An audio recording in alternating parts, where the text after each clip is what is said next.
licenciado Alcides Montilla y por supuesto el principal de este espacio, el director sociólogo Stalin Poveda Granoble, quien le decimos muy buenos días. Buenos días ecuatoriano. El día de hoy, 17 de febrero del 2020. Una interesante agenda como toda la semana. Se ha suscitado fundamentalmente el fin de semana, que realmente ha sido una agenda de noticias con mucha tragedia. Accidentes que reportan muertes, que evidentemente enlutan a familias de los ecuatorianos. Vamos a dar lectura entonces a los titulares de los medios impresos de circulación nacional. Vamos a iniciar con la lectura de Diario Expreso de Guayaquil. Su nota principal nos dice: descontrol en vuelos y en pasajeros de aeropoliciales. 2 casos expusieron los cuestionamientos al uso de los helicópteros policiales y ahora un informe de Contraloría revela que no eran supuestos aislados. Las cifras de vuelos realizados y las de vuelos anotados no coinciden.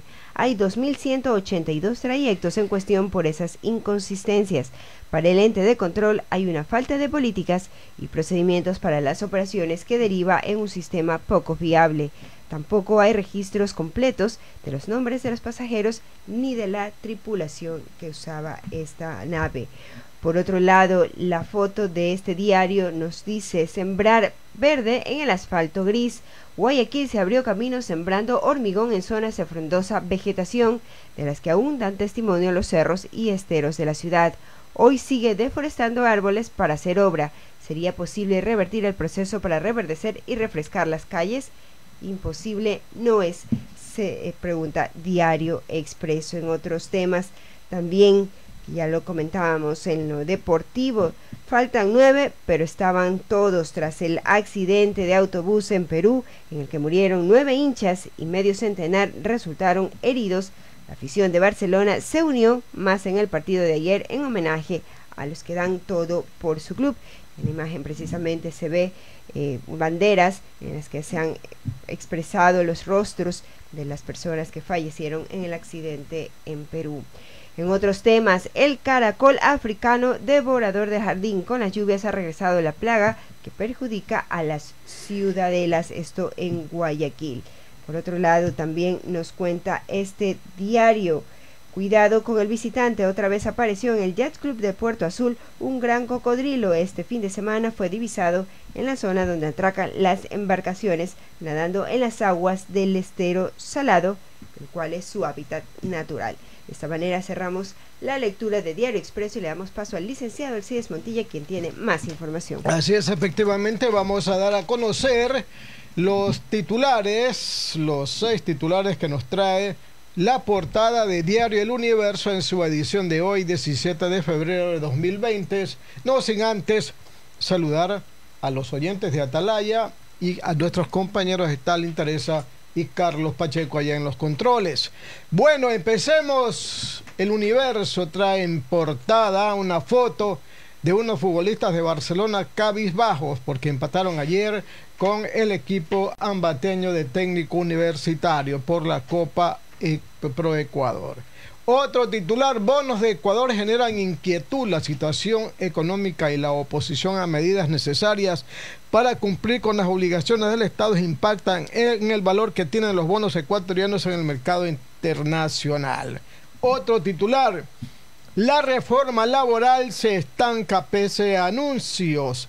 Se había planeado enviar proyecto a la Asamblea en abril del año pasado y hasta el momento nada, absolutamente nada. También otro titular: corrupción en Petroecuador deja 13 procesados en los Estados Unidos. 17.6 millones de dólares comprende esquema de sobornos de contratistas a funcionarios de la estatal petrolera. Y los 2 últimos titulares: un niño único sobreviviente de accidente aéreo en Puyo. Se trata de una aeronave de la compañía Aerocachurco que cayó en el kilómetro 53 de la vía Puyo-Macas y han quedado pues varias personas fallecidas, ¿verdad? Y finalmente 6 hinchas sobrevivieron otra vez a una tragedia vial. Esto se relaciona a los hinchas de Barcelona que lamentablemente algunos fallecieron y otros están heridos luego del accidente del bus que los traía desde Lima a Guayaquil luego de espectar un partido de fútbol donde jugó el equipo del Astillero. Estos son los titulares que hemos leído de la portada de Diario El Universo y también la del Diario Expreso en sus ediciones de hoy lunes 17 de febrero de 2020, estimado Stalin. Los problemas de los accidentes de tránsito, otra vez en el país. Unos en el país y otros en carreteras internacionales. Pero que tienen que ver también con ecuatorianos. Los muertos los pone el país. ¿Usted sí sabe qué cantidad de muertos regularmente por día ocurren en los accidentes de tránsito? No tengo idea. 7 muertos diarios. Ha bajado, porque eran 11. Muertos diarios. Eran 11. Lo que pasa es que los registros no están actualizados.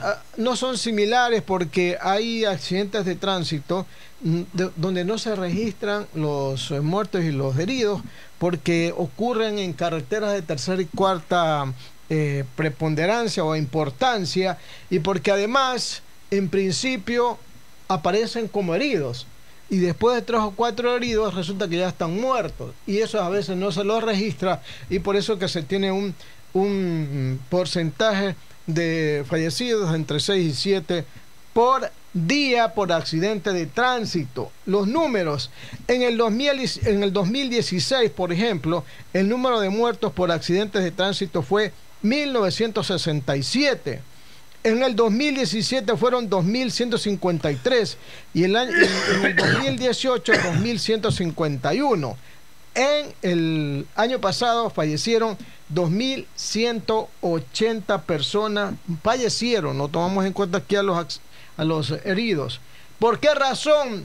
Las principales causas de muerte, escuchen bien: uso del celular, ver pantallas de video o maquillarse al volante, exceso de velocidad, no mantener una distancia prudente con el vehículo de adelante, cambios bruscos de carril y no caminar por las zonas de seguridad. ¿Qué le parece la cantidad de... Mire, y la mayor parte de los accidentes ocurren en las unidades privadas, no en los transportes públicos?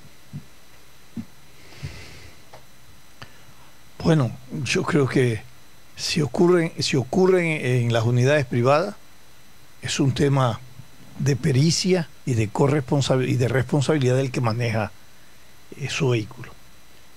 Y lo que se dice es que hay que viajar siempre, hay que manejar siempre la defensiva. A veces tú manejas muy bien y sales impactado por algún irresponsable.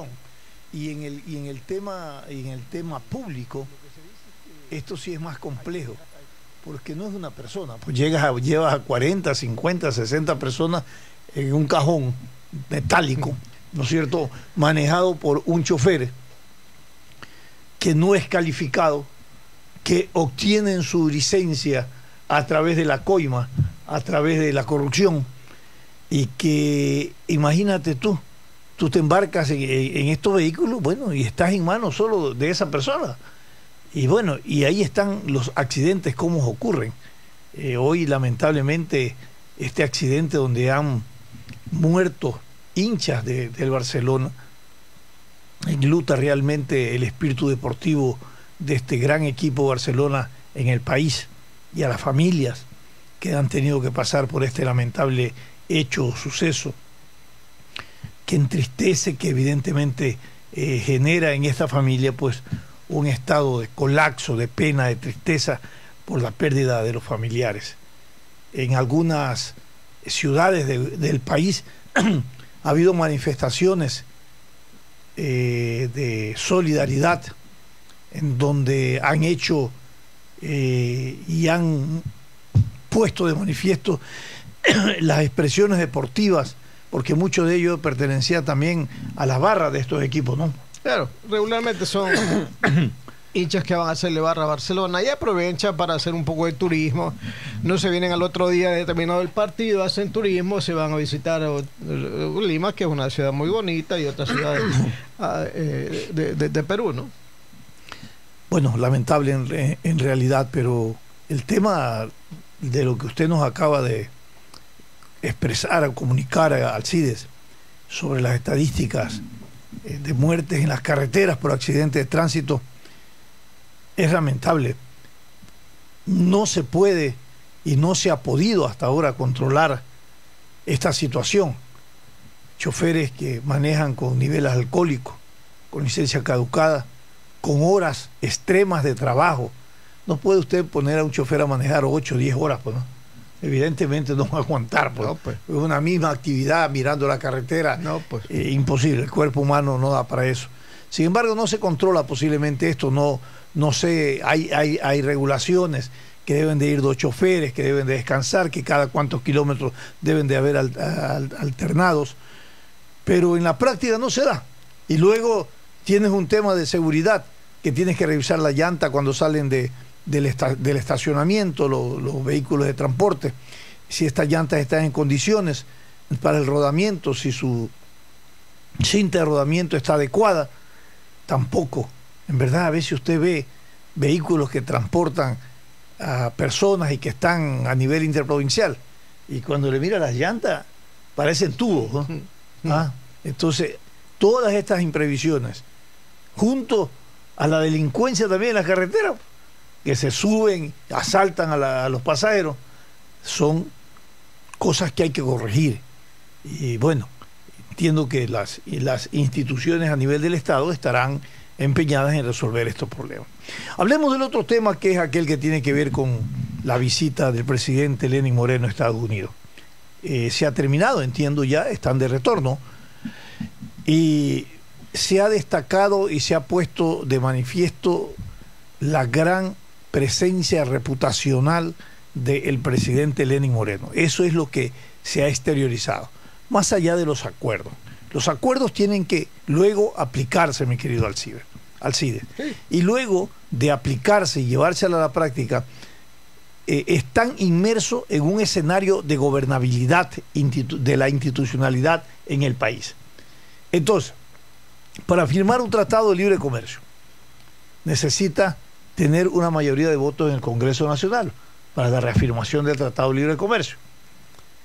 Y como está el gobierno que ha rupturado todas estas alianzas, difícilmente va a poder lograr estos consensos. Un año electoral tremendamente convulsionado electoralmente. Y luego tienes las reformas laborales, que son necesarias para todo este proceso de inversión y flexibilización a nivel del desarrollo productivo, que termine en captación de mano de obra, ¿no? Y que vaya bajando el tema estadístico respecto al desempleo en el país. Y la reforma laboral se estanca hoy, da cuenta el Universo, por ejemplo, pese a que esta reforma está estancada, pese a los anuncios que se dan, y se había planeado enviar proyecto a la Asamblea en abril del año pasado. Sin embargo, esto continúa estancado. Necesitas también, para estos acuerdos en el orden comercial, también pues generar una reforma en el orden laboral. Necesitas también, a nivel de los compromisos financieros con los multilaterales, también generar esta reforma a nivel laboral. Hay leyes que están pendientes del Congreso Nacional, de movilidad, del sistema financiero. Todas estas cosas tienen que adecuarse para poder crear un escenario propicio de aplicación de estas leyes. Sin embargo, no podemos ser negativos. Hay cosas importantes que se pueden hacer sin necesidad de la presencia de una asamblea, ¿no? Como por ejemplo los convenios a nivel del control del narcotráfico, los convenios a nivel de inteligencia, la tecnología, que eso es uno de los aportes fundamentales para el control del narcotráfico en el país. Todos estos convenios pueden darse, la capacitación de militares fuera de nuestro país. Todo esto se puede dar. Avancemos entonces en concretar cuestiones estructurales, no de coyuntura. Y lo estructural es mantener lo más pronto posible, dinamizar y viabilizar un tratado de comercio con Estados Unidos, que es muy importante, que es muy trascendente, ya que hay esta apertura, y esto implica hacia el interior del país generar esa gobernabilidad para aprobación de las leyes que son necesarias y que se encuentran en la agenda de la Asamblea Nacional. Sin embargo, los congresistas utilizaron 4 horas para poder aprobar una resolución para declarar el 29 de mayo como Día Nacional de Conservación y Reconocimiento del Chimborazo como el punto más cercano al sol y la montaña más alta del Ecuador. Y que demoraron 4 horas para debatir. ¿Pudieron medir si el sol estaba más cerca de la montaña del Ecuador o no? Qué insustancial que son los asambleístas. ¿Por qué se demoran 4 horas? Eso es un punto que no debe ser tratado a la asamblea. Usted estaba diciendo nomás ahorita que cómo es que tanto tiempo demora, eso que no le he dicho lo del Código Orgánico de la Salud, que tiene como 7 años que no lo aprueba. No, pues, pero el Código de la Niñez, que tiene como 5 años que no lo aprueba. Y la reforma al Código Laboral, que tiene eso como... tiene muchísimo tiempo más. Entonces, ¿qué prioridades le da la agenda legislativa al señor Bueno, la prioridad que le da la Asamblea? agenda en la Asamblea en este momento es la prioridad electoral. Todos están pensando electoralmente de cómo aprobar una ley que les dé simpatía. Por ejemplo, esa ley de si el sol está más cerca de la montaña al sol, ¿para dónde es? Para Chimborazo. Para declarar el 29 de mayo como Día Nacional de Conservación y Reconocimiento del Chimborazo, el volcán Chimborazo, como el punto más cercano al sol y la montaña más alta del Ecuador. Entonces vea quién propuso eso, apuesto que es un asambleísta del Chimborazo. Entonces él, con eso, cree que pretende ganar votos. No es la primera vez. Hace poquito nomás condecoraron al Club Delfín Sporting Club, que logró el campeonato ecuatoriano de fútbol con la condecoración Dr. Vicente Rocafuerte. Después aprobaron el Día del Gestor y Profesional de Gestión de Riesgo, el Día Nacional del Fútbol Femenino, el día de las Mujeres de Rojo en Ecuador por la salud cardiovascular femenina. Todos los días hay el Día de la Gastronomía, Productos y Alimentos Saludables en Ecuador. Por Dios. Y dígame una cosa, ¿y se acuerdan los ecuatorianos de esto? Han sido notificados los ecuatorianos primero de lo que se ha aprobado y segundo, cuando llega la fecha, ¿se acuerdan? ¿Se acuerdan? Deduzca usted, pues si usted se va a acordar. ¿Qué me voy a acordar? Que el 29 Imposible, de mayo se ha declarado por parte de la Asamblea Día Nacional de Conservación y Reconocimiento del Chimborazo como el punto más cercano al sol y la montaña más alta. 4 horas. Al debate. Y deberían estar complicado. Claro, deberían haber estado discutiendo cuántos kilómetros menos o más está la luz del sol en la montaña. Algún acusación se hizo de a propósito cuántos kilómetros hay de aquí de la Tierra del Sol.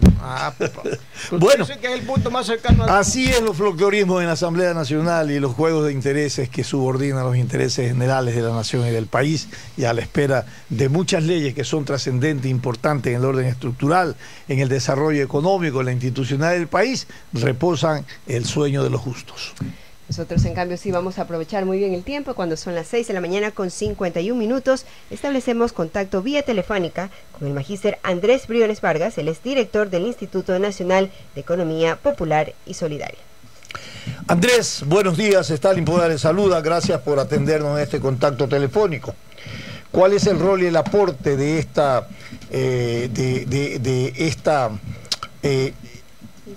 este instituto de economía social solidaria en el desarrollo y sostenibilidad y equilibrio económico del país? ¿Cuál es el aporte y cuáles son las líneas de acción que deben de un poco generarse para que los ciudadanos sean actores y que sientan que esta es una herramienta fundamental de integración económica en el país? Buenos días y bienvenido. Buenos días, mi querido Carlos, mi querido Alcides. Es una pena no poder acompañarlos de manera presencial. Pero siempre viene usted presencial.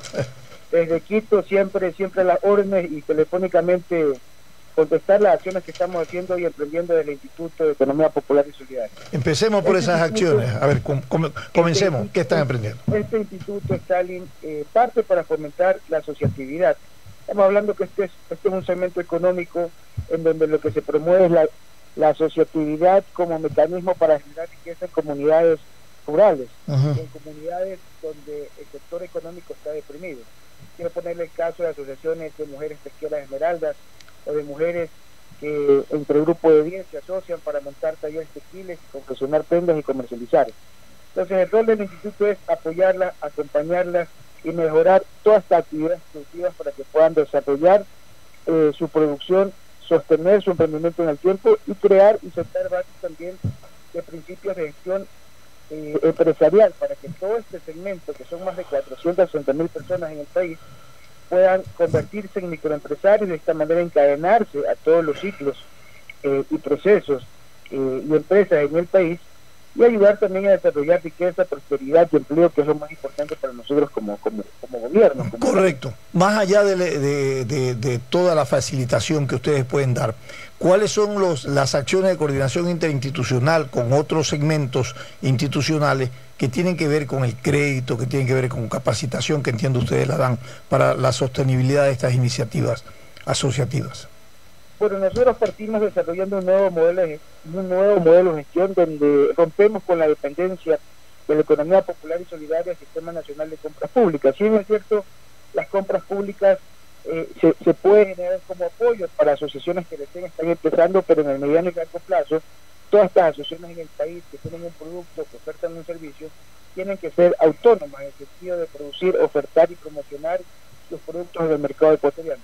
En esa línea, el nuevo modelo de gestión primero apunta a la formalidad, ayudarlos a formalizar su asociación a través de la Superintendencia de Economía Popular y Solidaria. Nosotros intervenimos como instituto apoyándoles a levantar los documentos y a regular su operación en el país. Una vez que las asociaciones están formalizadas, partimos a mejorar todo lo relacionado a productividad, calidad y empaque dentro de su proceso ciclo productivo, y al final fomentamos mucho la articulación comercial, es decir, que sus productos se puedan comercializar en el sector privado. Nosotros generamos esos espacios, esas ventanas para que ellos puedan entrar.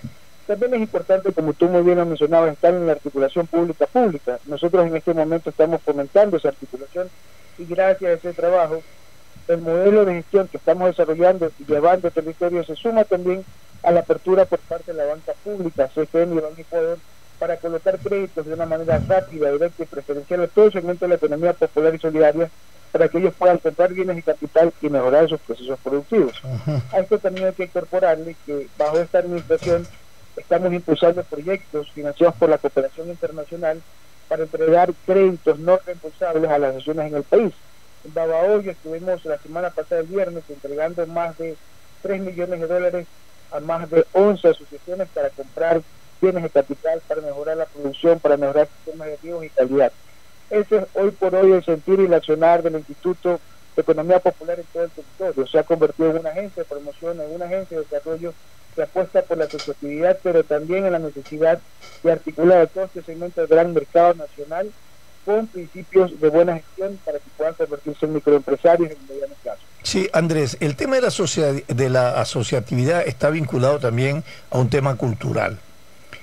Todo este proceso de cooperación, de asociatividad, antes eran las cooperativas, ahora son formas de asociativas de diferente manera, tienen que ver también con el comportamiento y la visión social productiva que tienen las personas. Normalmente son renuentes a asociarse porque quieren ellos manejar normalmente su negocio individualmente.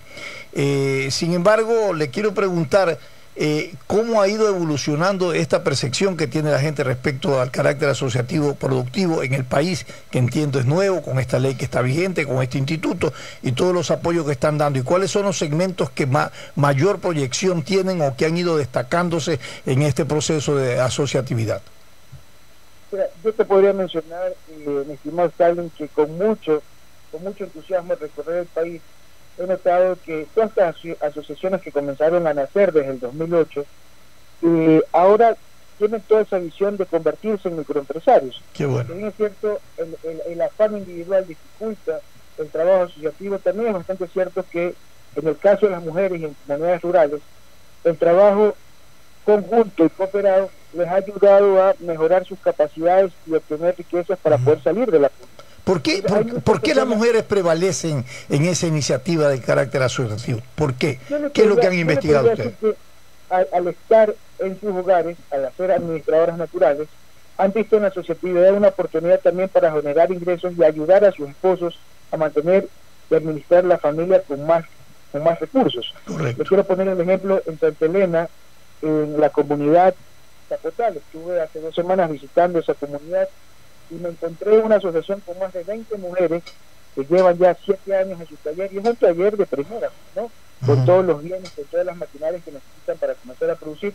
Y si bien es cierto, ellas empezaron ofertando sus productos a través del Sistema Nacional de Compras Públicas, en el largo plazo se dieron cuenta que el ahorro era el principal estímulo para generar capital y reinvertir en su proceso productivo. Es decir, que si bien es cierto, cuando empezaron, tuvieron una concepción incipiente de lo que es administrar, de lo que es crear una empresa, y al pasar del tiempo, al comenzar a generar recursos, al comenzar a manejar inventario, al comercializar, se dieron cuenta de que la asociatividad, sumado también al buen manejo y a la administración, les daba como resultado crear una empresa sostenible en el tiempo, y a eso estamos apoyando, y a eso estamos asistiendo. Entonces el instituto en este momento lo que está haciendo es fomentar la asociatividad como paso importante para fomentar en todo el país la cultura empresarial desde la asociatividad, para que estos puedan estar en capacidad de crear empleo y generar riqueza, que es lo más importante en este momento. Andrés, buenos días, los saluda el periodista Alcides Montilla. Cambiemos un poquito de tema y actualicemos los mismos. Después de esta reunión del presidente Moreno con el presidente Trump, la posibilidad de que se firme dentro de muy poco, ojalá, un tratado de libre comercio, ¿verdad? En ese ámbito, ¿qué podemos nosotros esperar para estimular, fortalecer el emprendimiento, la producción nacional, etcétera? Bueno, esto es histórico en el país. La visita del presidente Moreno a Washington, recibió en la Casa Blanca por el presidente Trump, abre una perspectiva bastante interesante para todos los ecuatorianos. Durante muchos años hemos estado pendientes de poder concretar un tratado de libre comercio. La apertura comercial per se es o da como resultado mayor dinamismo en las economías nacionales e internacionales. Entonces el Ecuador tiene que apuntar en este momento para abrir y destrabar todas las barreras arancelarias que impone el mercado estadounidense para que más productos ecuatorianos puedan exportarse, por tanto mejorar los niveles de producción, de ingresos también tan importantes, y de exportación para mantener la inversión en el Ecuador. Y en esta línea los emprendedores son los mayores beneficiarios, porque al final la economía tiene que verse como un engranaje donde el pequeño, donde la asociación, donde todos los actores, sean estas economías populares y solidarias, emprendedores, artesanos, son parte de un gran encadenamiento productivo. Mientras más exportaciones se generan del país, más producción y más distribución a nivel de producción se va a generar en todo el país, y por lo tanto la riqueza se va a poder distribuir con mayores niveles de llegada a todos los segmentos económicos del país. Entonces, la apertura comercial tiene como resultado mayor riqueza, también tiene como resultado mayor relacionamiento entre todos los actores de la economía. Es muy positivo para el país porque estamos, primero, destrabando aranceles, segundo, facilitando la logística de exportación, y tercero, incorporando a más actores del país en toda esta dinámica del negocio y del comercio internacional. Sí, sobre eso mismo, Andrés, ¿cuál es el aporte una vez que se aprobó la ley de emprendimientos? ¿Cómo está articulada? ¿Está articulada a este nuevo escenario, esta nueva demanda, a esta nueva necesidad de esa articulación asociativa que tiene que darse para incorporar a muchas capacidades productivas que están dispersas, y que creo que esto es una buena línea de generar este tipo de organización y facilitación para que se incorporen en todo el aparato productivo? Claro, la economía popular y solidaria en sí tiene ya su ley, su propio reglamento. Esta ley de emprendimiento se suma también a todos los incentivos. Es muy beneficiosa para el país, porque por muchos años los emprendedores no tenían una ley que los respalde y que estableciera primero incentivos importantes para poder mantenerse en el mercado, y también nuevas formas de financiamiento. Yo abogo, yo aplauso en la ley de emprendimiento las nuevas formas de financiamiento que se tejen y se configuran para poder acceder a recursos. Por ejemplo, está el famoso crowdfunding, que permite a través del aporte individual de varios inversionistas directamente invertir en nuevos proyectos de emprendedores en el país. Se impulsa mucho a través de incentivos tributarios, de nuevas formas en términos de seguridad social, de disminuir los costos en beneficio de los emprendedores para que estos puedan en los primeros años mantener sus emprendimientos. Sabemos que en este momento la ley está siendo revisada por la Presidencia de la República, porque se van a plantear algunas observaciones para fortalecer y mejorar la naturaleza de este proyecto, de esta ley, en beneficio de los ecuatorianos, pero ya era necesario en el país tener una ley de emprendimiento, porque esto se va a sumar también a los esfuerzos del señor vicepresidente de la República de armar una gran agenda de competitividad, donde lo más importante, el apoyo y los incentivos que surjan del gobierno nacional se dirijan para este segmento. La persona que de manera individual emprende y que necesita todo el apoyo de asistencia por parte del gobierno. Muy bien, Andrés Briones, queremos agradecerte esta atención en este contacto telefónico y esperamos pronto tenerte aquí en los estudios, Andrés. Felicidades. Claro, con un cafecito. Seguro, aquí lo esperamos con un pancito, un cafecito. Pase bien, Andrés, felicidades, un abrazo. Gracias, un abrazo fuerte, gracias. Son las 7 de la mañana con 3 minutos, nos vamos a una pausa comercial, pero antes les recordamos que el paradero multimodal para buses de Metrovía, de transporte urbano y taxis seguros que se construirá en los dos lados de la avenida Pedro Menéndez es parte del camino de la innovación del ATM y la Alcaldía de Guayaquil, un camino que los invitamos a recorrer juntos. Este es un programa de opinión, categoría O, apto para todo público. El siguiente es un espacio publicitario apto para todo público. Los personajes de Guayaquil y sus nombres en las calles es una contribución cívica de EMAPAC y la Alcaldía de Guayaquil, haciendo realidad nuestros sueños. Avenida Benjamín Rosales. Es el homenaje que le brinda la ciudad al empresario guayaquileño Benjamín Rosales Aspiazu, nacido en 1923. Estudió en el Cristóbal Colón, en el Vicente Rocafuerte y luego prosiguió estudios en ciencias industriales en Estados Unidos. Dentro de la empresa lideró la compañía Caterpillar, fundada por su padre. Fue gobernador del Guayas, presidente de Guayaquil Tennis Club, miembro de la Cruz Roja y presidente de la Cámara de Comercio. Falleció en Miami en 1976 a la edad de 53 años. Su nombre identifica la avenida Benjamín Rosales que conecta al puente de la Unidad Nacional con la Avenida de las Américas, también llamada Jaime Roldós, siendo sus principales puntos referenciales el terminal terrestre, la cabecera norte del aeropuerto de Guayaquil y anexo al puente el monumento de Guayaquil. Guayaquil, en la última milla del saneamiento. Con la construcción del Sistema Integral de Tratamiento de Aguas Residuales, que incluye la construcción de 4 plantas, en la perimetral Pantano Seco, funcionando al 100%, en el sur planta Las Esclusas, con un avance del 79%, estará operativa el próximo año. Milote, al noroeste de la ciudad de Guayaquil, con un avance del 84%, operativa en el 2020. Los Merinos en el norte, en proceso de contratación, prevista su operación para el 2023. Con estas macroplantas de aguas residuales se optimizará el tratamiento para las descargas de las aguas, favoreciendo al medio ambiente. Así beneficiaremos a 3.010.000 habitantes, con un Guayaquil con bienestar creciente, socialmente inclusivo y ecológicamente sostenible. EMAPAC y la Alcaldía de Guayaquil, haciendo realidad nuestros sueños. La aerovía entra en la fase de tendido de cables y para seguridad de los conductores se cerrarán 3 carriles centrales de la avenida Quito entre 9 de octubre y Piedrahíta desde el viernes 7 de febrero. Te recomendamos tomar vías alternas como García Moreno y José Mascote para ir al norte. Te mantendremos informados siempre y recuerda que las molestias pasan, pero el progreso queda. En ATM somos más que tránsito, en coordinación con la Alcaldía de Guayaquil. Crecimos en movilidad, hoy nos transportamos de manera digna, más cómodo, rápido y eficiente. Y este año se viene la aerovía. Crecemos en movilidad con el nuevo paradero multimodal en la avenida Pedro Menéndez Gilbert, con el puente Daule Guayaquil, que hoy tiene un 80% de avance. La construcción del nuevo terminal terrestre de Vía La Costa, que transportará 1.2 millones de pasajeros, y con la aerovía que se inaugura en julio del 2020. Como autoridad electa es mi obligación rendir cuentas. Para mí es un orgullo contarles cuánto hemos avanzado.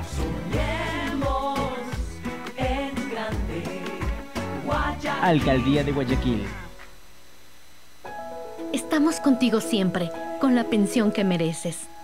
Cuando aportas en el IES, accedes a seguridad para ti y los que más quieres. Con nuestro servicio de Montepío, si el afiliado fallece, sus seres queridos quedarán protegidos. Y si el afiliado sufre un accidente que le impida seguir trabajando, puede acceder a su pensión por invalidez con al menos 5 años de aporte, independientemente de la edad que tenga. IES, más cerca de ti. Compadre, ¿se da cuenta que los sueños se hacen realidad? Hoy ya tenemos agua potable. Atrás quedó el consumo de agua de pozo. Así es, vecino. Lo logramos. Ahora tenemos agua de calidad. Con la nueva conexión de red de agua potable de Caimito, más de 1.300 habitantes disfrutan de más salud y una mejor calidad de vida. EMAPAC y la Alcaldía de Guayaquil, haciendo realidad nuestros sueños por un Guayaquil que sueña en grande.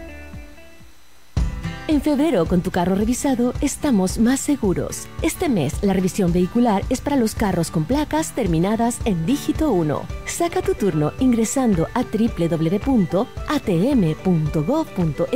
para elegir el día y la hora más convenientes para ti. Recuerda que en los primeros días del mes recibes descuento en tu tasa de revisión del 10, 15 y hasta 20%. En ATM somos más que tránsito, en coordinación con la Alcaldía de Guayaquil.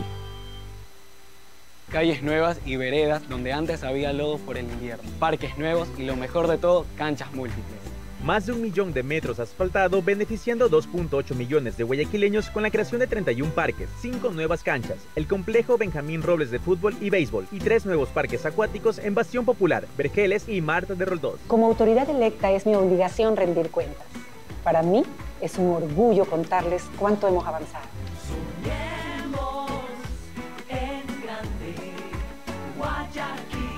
Alcaldía de Guayaquil.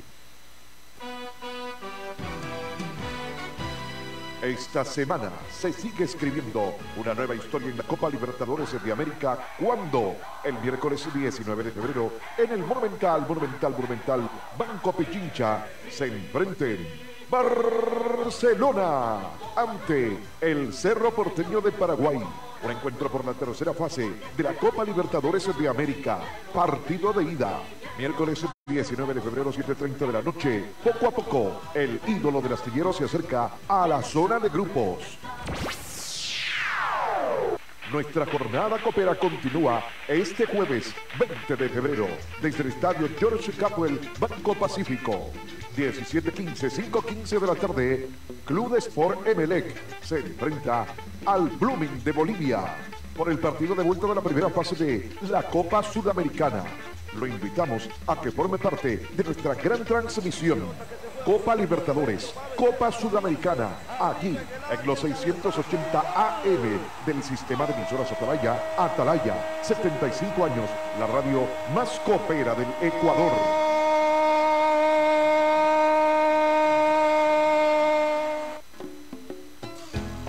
Fin del espacio publicitario. Usted está escuchando un programa de opinión, categoría O, apto para todo público. Sin amarres, una mesa de diálogo donde sobresalen los temas de mayor interés social, económicos y políticos del país. Sin amarres, bajo la conducción del sociólogo Stalin Poveda Granobles.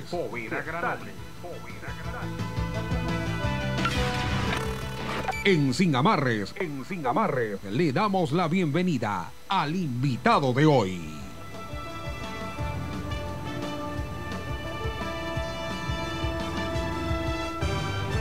Siete de la mañana con 10 minutos. En este momento le damos los buenos días al magíster Carlos Sagnay de la Bastida, el ex precandidato a la presidencia de la República. Le damos la bienvenida y con un movimiento Venceremos intenta por tercera vez la candidatura a la presidencia de la República. Y le queremos preguntar, dándole la bienvenida a Carlos Sagnay de la Bastida, ¿cuál es el escenario en la que hoy usted, de cara a las elecciones de 2021, lanza su precandidatura con experiencias anteriores?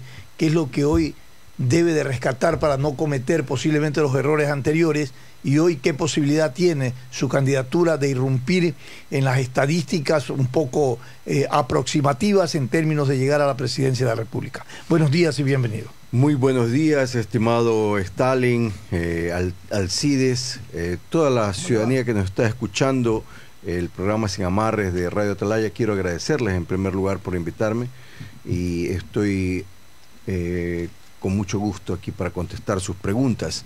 Efectivamente, esta será mi tercera candidatura presidencial. Lo hice en el año 2006 y en el 2009, y este es un proceso que yo creo que los ciudadanos deben entender, porque se inculcó valores falsos a los ciudadanos durante el periodo de 10 años del gobierno pasado, en el que si alguien no ganaba como sea, como dé lugar, con cualquier tipo de financiamiento en la primera instancia, entonces era un perdedor, no tenía derecho ni siquiera a opinar porque no tenía votos suficientes para decir la verdad, lo cual es totalmente falso. Para decir la verdad, usted no necesita una audiencia, usted simplemente se levanta y dice la verdad.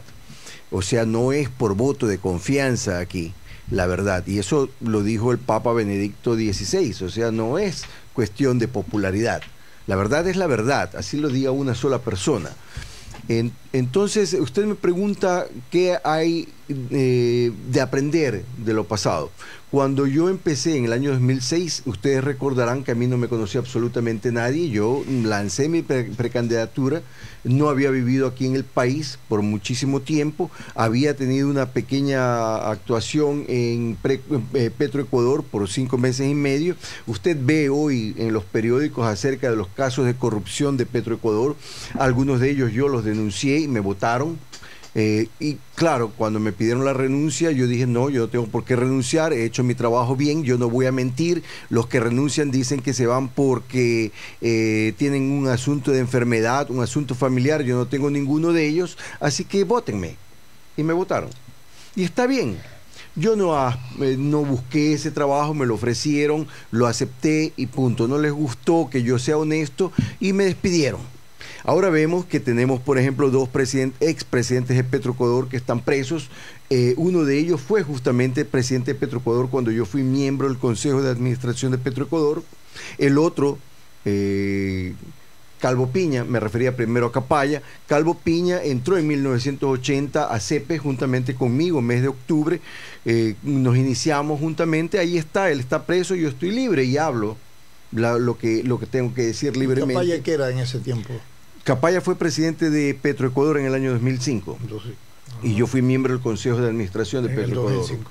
Sí, o sea, uno de 5 miembros, incluyendo al presidente de Petroecuador. ¿Y cómo se explica que en Estados Unidos haya 37 procesados por la corrupción de Petroecuador y aquí en el Ecuador ninguno?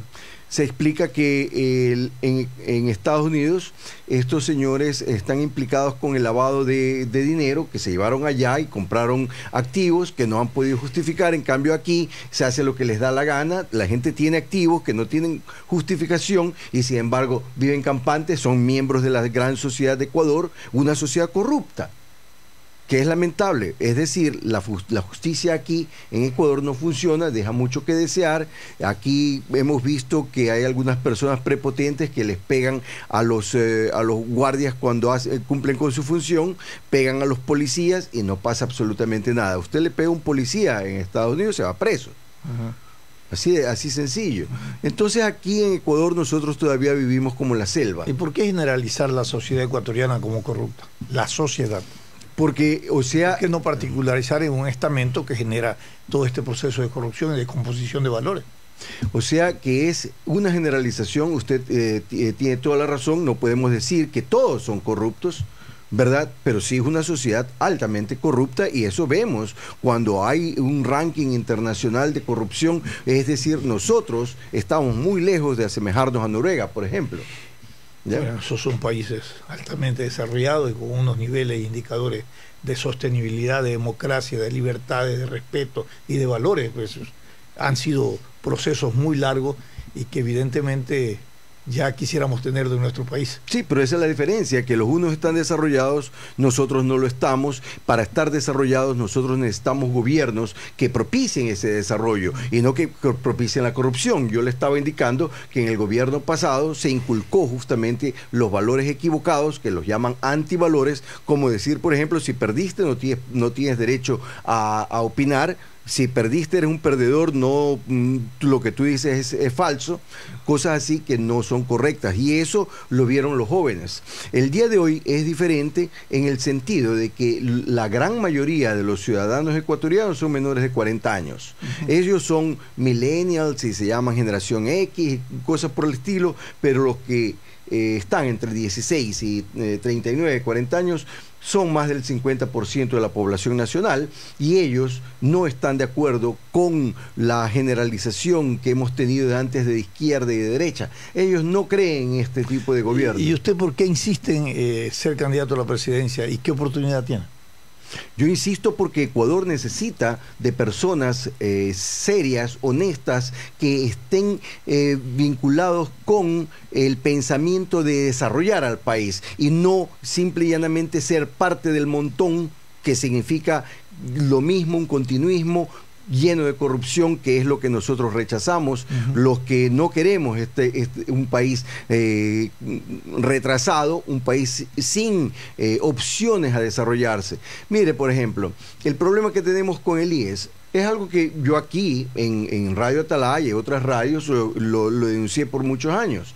Claro, no hicieron caso porque evidentemente querían continuar con el mismo sistema de estarse robando los dineros del IES. Yo denuncié esas inversiones del IES. Hoy el IES está quebrado, no tiene plata. ¿Y cuál es la solución del gobierno actual, que fue parte del gobierno pasado?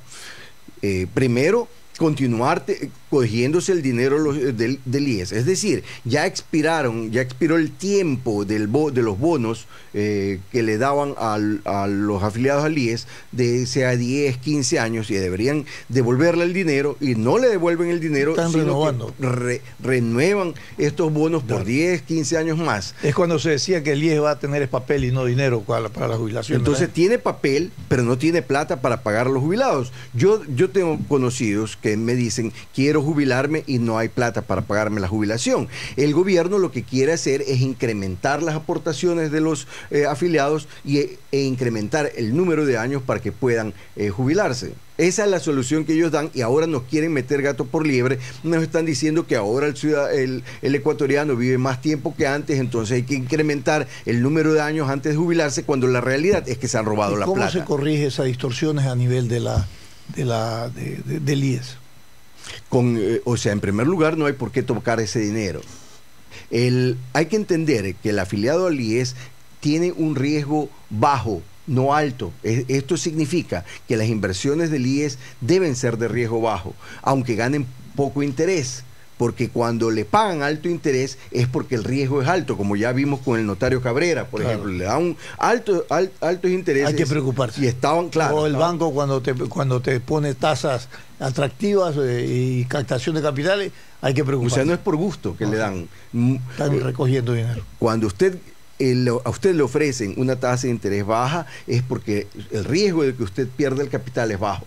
Cuando le ofrecen una tasa de interés alta, es porque el riesgo de que pierda el capital es alto. Y estamos viendo que los del IES todavía no tienen el capital, siguen teniendo papeles que yo los he llamado bonos basura. ¿Y quién hizo caso? Nadie. Entonces hay que hacer caso desde el gobierno mismo. Si es que los gobiernos no escuchan a las personas como yo, que somos independientes, que no estamos en funciones gubernamentales sometidos al mismo gobierno corrupto, sea de ahora, sea del pasado, lo que sea, entonces hay que tratar de llegar al poder para implementar esto, que el IES sea, o los dineros del IES no sean tocados por los gobiernos. Es algo que yo estoy proponiendo. ¿Cómo va a llegar al poder si usted no tiene un partido político, no tiene un movimiento calificado a nivel del Consejo Nacional Electoral? No le da el tiempo para calificarlo. ¿Qué va a hacer? A ver, en primer lugar, que lo que usted menciona, que es cierto, es inconstitucional, porque dentro de la Constitución, que es la ley primera, no la ley segunda, que es la que hacen regir, la ley de elecciones, no. La Constitución es lo primero, y cada ciudadano tiene derecho a elegir y ser elegido. Luego, cuando dicen que debe ser miembro de un partido político, ya eso es discriminatorio, porque se está discriminando a los independientes. Eso, en primer lugar, hay que tenerlo bien claro, que aquí se prohíbe la discriminación dentro de nuestra Constitución, y sin embargo las mismas leyes discriminan a los ciudadanos. Hay contradicciones allí. Primero. En segundo lugar, sí hay todavía tiempo para calificar para el movimiento político Venceremos, sí hay tiempo para hacerlo, y si es que no se llegase al momento de inscripción con el movimiento político Venceremos, hay movimientos políticos que no tienen un liderazgo presidencial y con los cuales podríamos llegar a algún acuerdo. Eso no se descarta.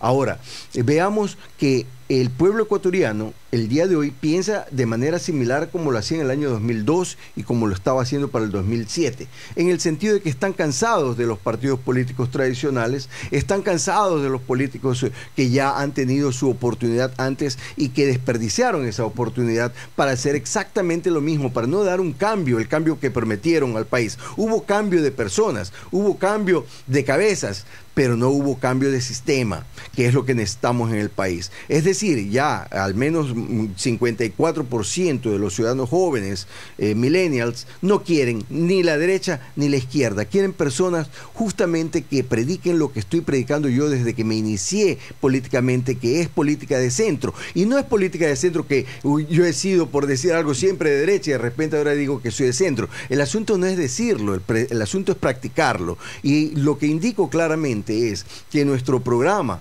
político es netamente social en lo político y es liberal en lo económico. Social con educación y salud como ejes fundamentales. Y prometemos que vamos a dedicar los más altos presupuestos en la historia del Ecuador para educación y salud. ¿Por qué?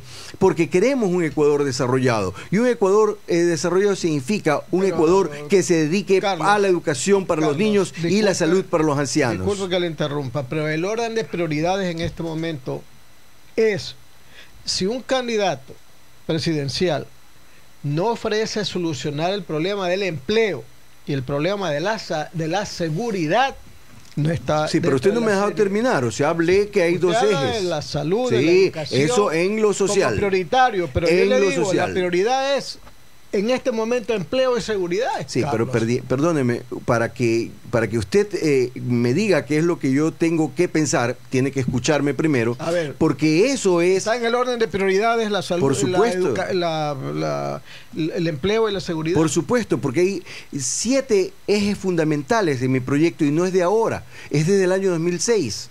Orden, justicia, educación, salud, seguridad, oportunidad y prosperidad para todos.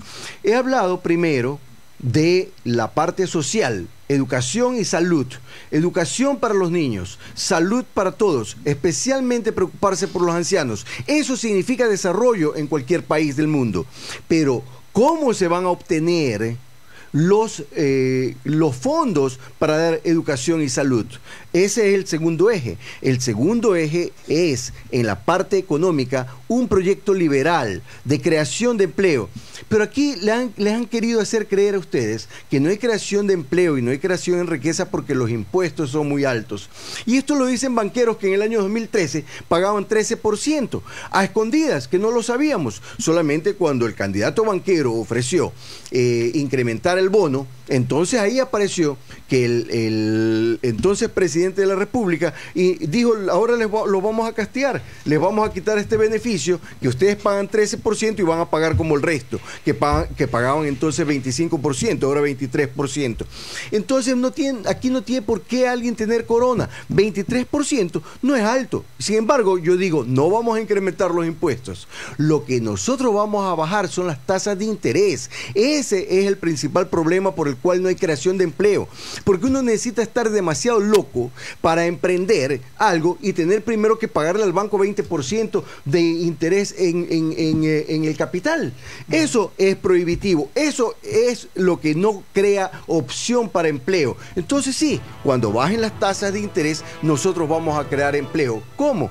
Las empresas tendrán más dinero. En lugar de pagarle al banco, van a tener más empleo para crecer. Cuando una empresa crece o cuando una nueva empresa se forma, la creación de empleo va a favorecer a todos, al desempleado que no tiene trabajo hoy, que no tiene plata para comprar y por lo tanto si no compra no paga IVA. No necesitamos incrementar el porcentaje del IVA porque va a haber mayor recaudación de IVA. Entonces se beneficia al empresario porque va a ganar más y también se beneficia al Estado porque también se va a tributar más sin necesidad de incrementar los impuestos. Muy bien, agradecerle a Carlos Añade la Bastida por estar con nosotros, precandidato a la presidencia de la República, haber explicado en términos generales, muy en rasgos generales, su propuesta de trabajo. Más adelante seguiremos profundizando sobre esta propuesta. Vamos a continuar con esta programación. Fernando Aguayo en vivo. Muchísimas gracias.